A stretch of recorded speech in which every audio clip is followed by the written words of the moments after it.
All right, so this is getting into some of the more advanced features. We're going to focus on invoices specifically, but again, this would actually apply. You'll see a couple other settings in here as well. So in the Fluidpay gateway, going to settings, this is what you're going to see. There's one of the things about the Fluidpay gateway that's great is it has a lot of settings.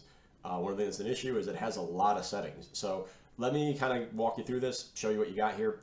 First is your branding. So this is just what this is a default company logo.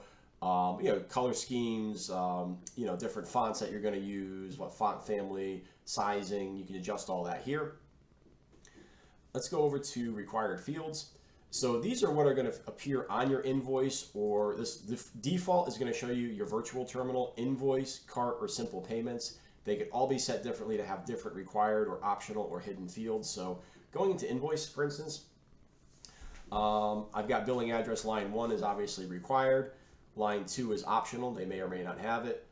City required, company optional, billing country. It's default, to the USA. I'm not going to worry about some of these things. So this is going to show you the what's going to display on the invoice and make it required, optional, or hidden.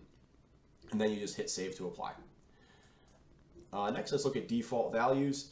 Again, this kind of breaks it out by virtual terminal, recurring, etc. But again, just coming down to receipts, a few things here. So that you could adjust here. So you could enable taxes, make it partial payments, tipping, etc.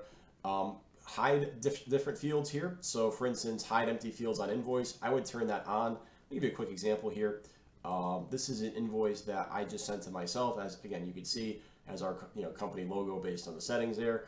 So I did not have this turned on. So you'll see like shipped 0, freight amount 0, taxable false. These are all fields that are blank fields. So that if we were in here and we had hide empty fields on invoice, hide discount, this kind of stuff, we could turn that off. We could require shipping details, whatever we want to do here. So in a few different things here. So again, getting into the vault, this is whether you want to save it by default or not. So when they make the payment, you can either create a record and save that, or you cannot.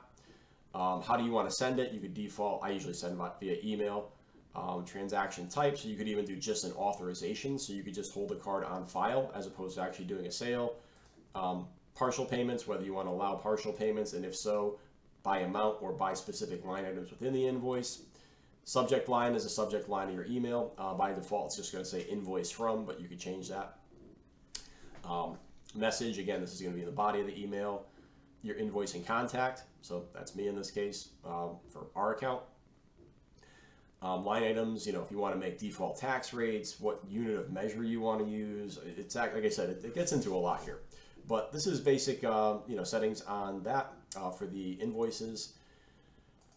Let me see here. If I go to the templates, we've got templates we can generate. So if you want to have an invoice notification template, for instance, you could set that up.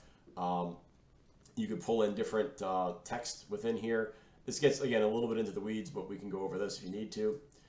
And these are some of the invoicing defaults here. So a couple things. You could do an end of month summary email. So if you generate invoices throughout the month and want to send an end of month summary, like a statement, and have it payable by credit card or ACH, you can do that.